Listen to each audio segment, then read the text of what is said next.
हिंदू हिंसा नहीं फैला सकता, हिंदू नफरत नहीं फैला सकता। और बीजेपी 24 घंटा नफरत, हिंसा, नफरत, हिंसा, नफरत, हिंसा। पैसा बचा लो, काम आएगा आगे, क्योंकि अब विपक्ष में बैठना पड़ेगा बहुत जल्दी। ज्यादा साल नहीं बचे, ज्यादा महीने भी नहीं बचे। 2 चुनाव लगातार भारतीय जनता पार्टी जीती, तीसरा उसे लगता है कि वो जीती। पिछले 10 साल में सबने कुछ ना कुछ सबक सीखा, और सब सीखते हैं। हम और आप अपनी निजी जिंदगी में भी सबक सीखते हैं। आप और हम किसी भी धर्म के हों, मजहब के हों, फेथ के हों, विचारधारा के हों, एक बात हम सब पर लागू होती है कि ऊपर वाला 2 तरीके से आजमाता है। सब कुछ दे के आजमाता है और सब कुछ छीन कर भी आजमाता है। 2014 में हमें भारी शिकस्त हुई, 2019 में भी हमें शिकस्त हुई।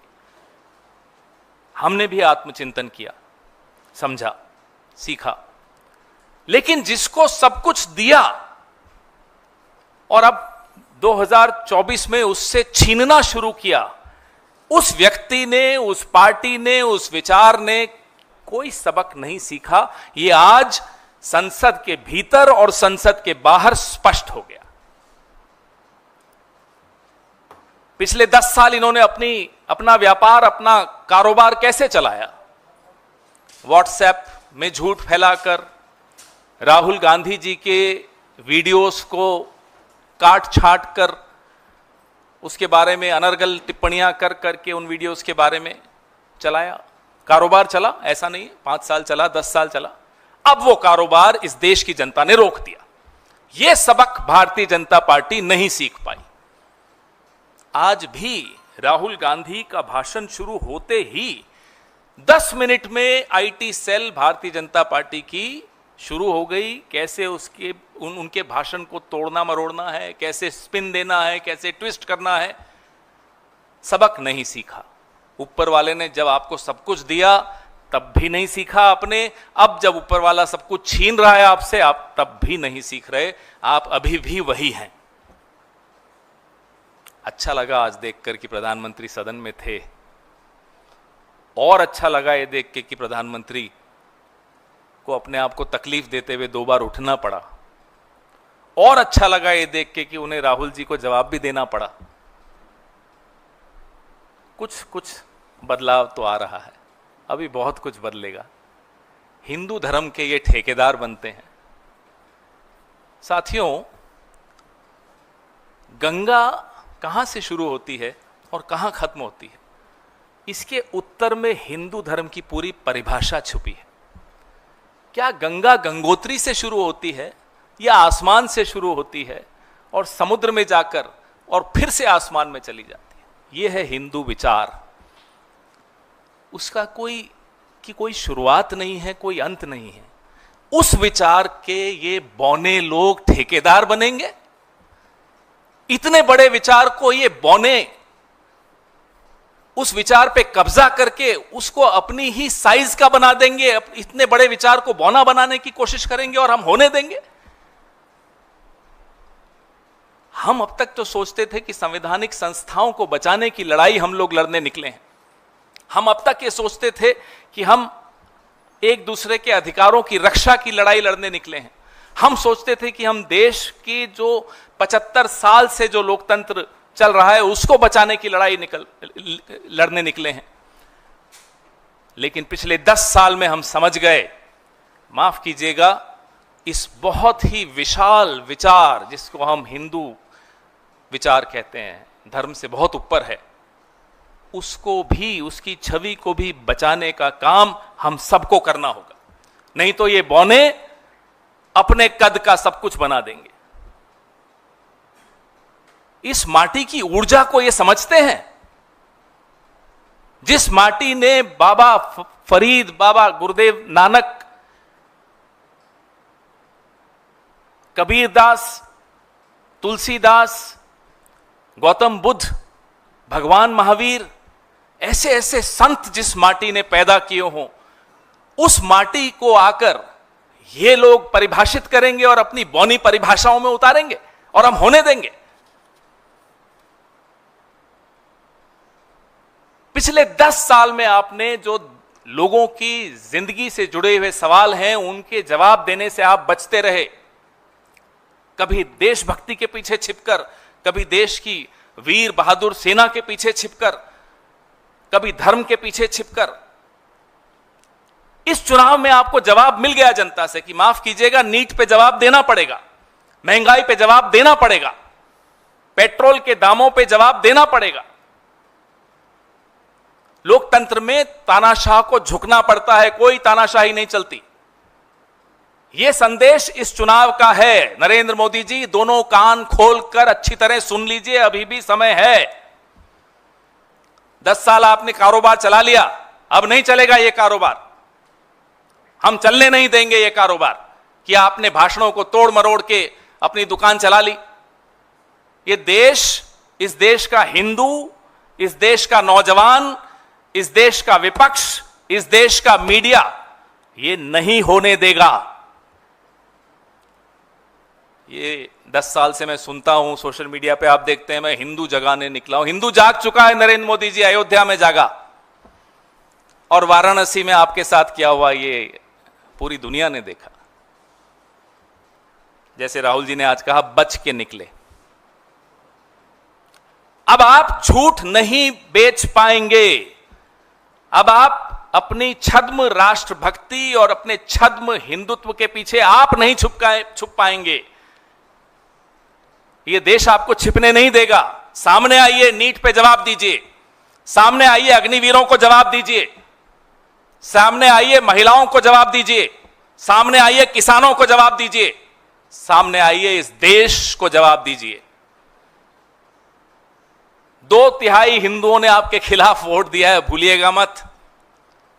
सेंसस तो आपने कराया नहीं, लेकिन 111 करोड़ हिंदू हैं इस देश में, और आपको कितना वोट मिला आप जानते हैं। 2/3 हिंदुओं ने भी आपके खिलाफ वोट दिया, तो क्या वो हिंदू नहीं है? नहीं, वो हिंदू हैं। वो जानते हैं कि आप हिंदू नहीं हैं। जैसा राहुल जी ने कहा, मैं आपसे आग्रह करूंगा मेरे साथी से कि वो वीडियो दिखाइए, क्योंकि वो वीडियो, ये जो 2 वीडियो मैं आपको दिखा रहा हूं, ये आने वाली पीढ़ियां राहुल गांधी को और कांग्रेस पार्टी को धन्यवाद कहेंगी, क्योंकि ये वीडियो आने वाली पीढ़ियों को बताएगा कि एक ऐसा नेता था, एक ऐसी पार्टी थी, एक ऐसा विपक्ष था जिसने इन लोगों को, इन बौनों को एक विशाल विचार को छोटा करने से रोका। लगाइए। ये देश डर का देश नहीं है। तो हमारे सारे के सारे महापुरुषों ने अहिंसा की बात की, डर मिटाने की बात की। डरो मत, डराओ मत, डरो मत, डराओ मत। और दूसरी तरफ शिव जी कहते हैं डरो मत, डराओ मत, अभय मुद्रा दिखाते हैं, अहिंसा की बात करते हैं, त्रिशूल को जमीन में गाड़ देते हैं। और जो लोग अपने आप को हिंदू कहते हैं वो 24 घंटा हिंसा हिंसा हिंसा, नफरत नफरत नफरत, असत्य सत्य असत्य।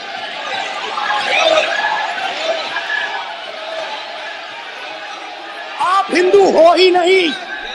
हिंदू धर्म में साफ लिखा है, सत्य के साथ खड़ा होना चाहिए, सत्य से पीछे नहीं हटना चाहिए, सत्य से नहीं डरना चाहिए। अहिंसा हमारा प्रतीक है। अभय मुद्रा। विषय बहुत गंभीर है। पूरे हिंदू समाज को हिंसक कहना ये गंभीर विषय है। नहीं नहीं नहीं नहीं नहीं नहीं, नरेंद्र मोदी जी पूरा हिंदू समाज नहीं है, बीजेपी पूरा हिंदू समाज नहीं है, आरएसएस पूरा हिंदू समाज नहीं है। ये ठेका नहीं है बीजेपी का। दूसरा वाला भी सुनाइए। हिंदू हिंसा नहीं फैला सकता, हिंदू नफरत नहीं फैला सकता।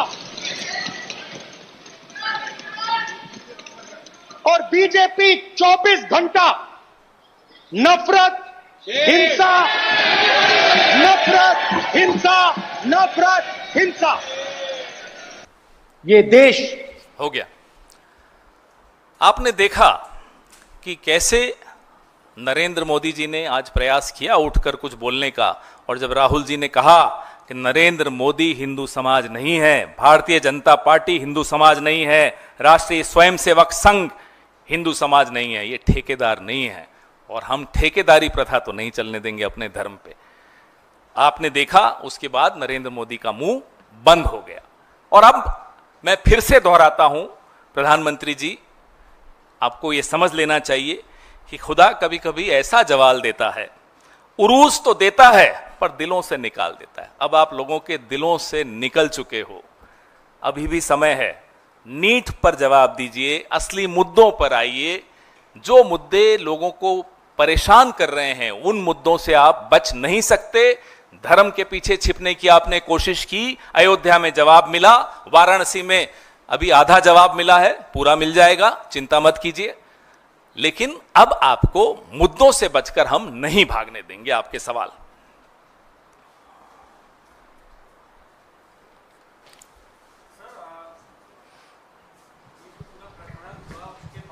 बीजेपी की तरफ से जो कहा गया कि तमाम बड़े नेता सामने आए मीडिया के, उन्होंने कहा कि ये इमेच्योर बयान था, first show worst show, Hindu hated is equal to Rahul Gandhi जी,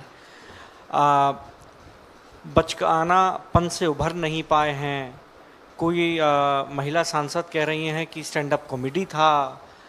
जो बीजेपी के बड़े बड़े नेताओं की तरफ से बयान आए, आप उन बयानों को के जवाब में आप क्या कहेंगे उन सभी लोगों से? मुझे बड़ा अच्छा लगा देखकर, एक के बाद एक तमाम कैबिनेट मिनिस्टर खड़े हो होकर प्रधानमंत्री को जवाब दे रहे थे उस सवाल का कि कौन राहुल।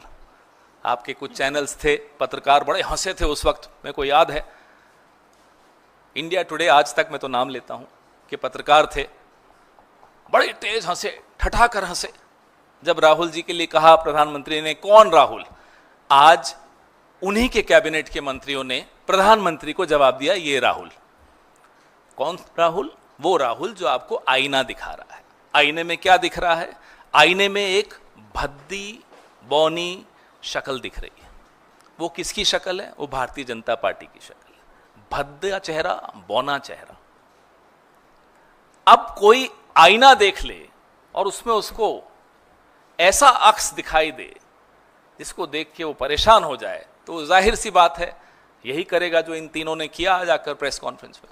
जवाब दीजिए ना, नीट का पेपर क्यों लीक हुआ?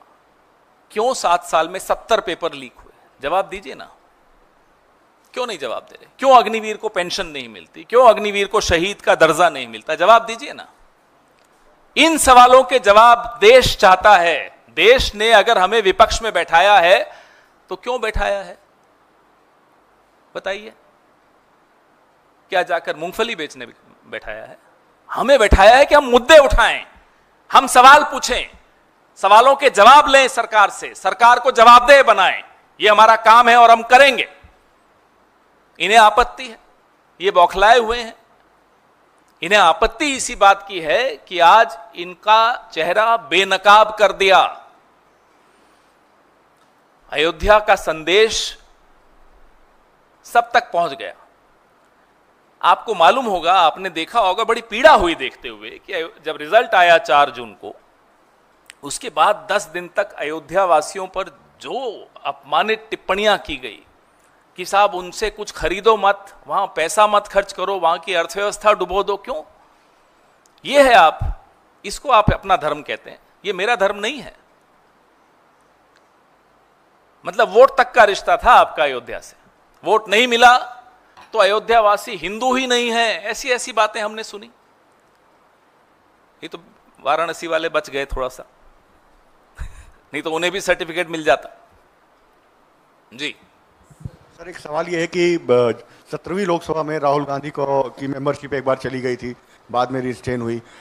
इस बार तो 18वीं लोकसभा की शुरुआत में ही जिस तरीके से भाषण के दौरान सवाल उठाए गए कि कई चीज़ें ऑथेंटिकेट करनी चाहिए, ऑथेंटिकेशन नहीं है, राजनाथ सिंह, अमित शाह वगैरह ने सवाल उठाया, और उसके बाद स्पीकर के साथ लंबी बैठक हुई है अमित शाह जी की और तमाम बड़े नेताओं की।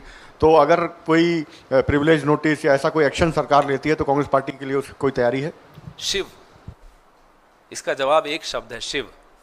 शिव संघर्ष का प्रतीक है, सत्ता का प्रतीक नहीं है। राहुल गांधी शिव भक्त हैं, संघर्ष करना जानते हैं, और जिनका नाम लेकर ये वोट मांगते हैं, भगवान राम, मर्यादा पुरुषोत्तम भगवान राम, वो भी संघर्ष का प्रतीक है। 14 साल वनवास काटा।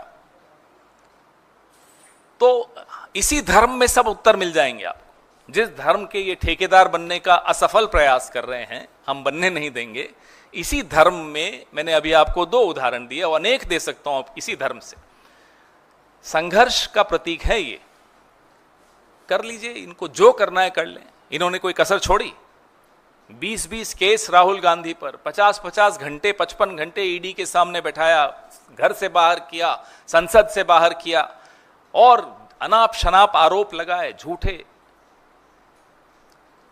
और जो कर सकते हैं ये करें। हमारे पीछे इस देश की माटी की ताकत है, और इस माटी की ऊर्जा और इस माटी की ताकत को हम कम नहीं आंकते, ये लोग कम आंकते होंगे। मैंने आपको ये प्रेस कॉन्फ्रेंस शुरू होने से के वक्त बताया कि गंगा कहां से शुरू होती है, कहां खत्म होती है, मुझे इसका जवाब दिलवा दीजिए ये इस धर्म के ठेकेदारों से। अगर ये गंगा को समझ जाएंगे, जो सबको, नदी नालों को अपने साथ समाहित करते हुए उनको भी स्वच्छ करते हुए ये है हिंदू धर्म, ये है हिंदू विचार। उसको आप आपकी तंग सोच से मत देखिए। जब से राहुल जी ने सदन के अंदर धर्म की व्याख्या की और शिव की व्याख्या के भाषण समाप्त होने के बाद कई धर्म गुरुओं की तरफ से, अलग अलग धर्म के जो धर्म गुरु हैं उनकी तरफ से कई सारी टिप्पणियां आ रही हैं, चाहे वो अभय मुद्रा हो या बाकी चीजों की व्याख्या जो राहुल गांधी ने की है। आपको लगता है कि पूरा इकोसिस्टम है जो उस पर्टिकुलर बयान को ट्विस्ट करके जो सेंटर में देखिए, उस इकोसिस्टम को इस देश ने जवाब दिया 2024 के नतीजों में, बहुत माकूल जवाब दिया। उस इकोसिस्टम को छोड़ दीजिए, उसकी बात मत कीजिए, उससे कुछ नहीं होने वाला। अब इस देश में नौजवानों का एक इकोसिस्टम है। वो नौजवान जवाब मांग रहे हैं, वो नीट पे जवाब मांग रहे हैं, वो एनटीए के पूरे रोल पे जवाब मांग रहे हैं, वो अग्निवीर योजना पे जवाब मांग रहे हैं कि साहब क्या योजना है, क्यों लाए आप। वो किसान का बेटा है तो वो एमएसपी पे जवाब मांग रहा है। वो अगर हमारी बेटी है, उसने 10 साल नारा अच्छी तरह देख लिया बेटी बचाओ बेटी पढ़ाओ का, वो अपनी सुरक्षा पे जवाब मांग रही है। अब जवाब देने होंगे। आप ये इकोसिस्टम और ये टूल किट नहीं चलेंगे। अब ये टूल किट का जमाना खत्म हो गया। अब इनका इकोसिस्टम, अब हम तो कह रहे हैं नरेंद्र मोदी जी को कि करोड़ों रुपए खर्च करते हो, आईटी सेल बंद कर दो ना, अब इसकी कोई उपयोगिता नहीं रही। अब ये चलने वाली नहीं है, लोगों का भरोसा उठ गया। अब किसी को कोई कुछ कहता है, सुबह ज्ञान बांटता है तो कहते साहब व्हाट्सएप पे तो नहीं पढ़ लिया था कहीं।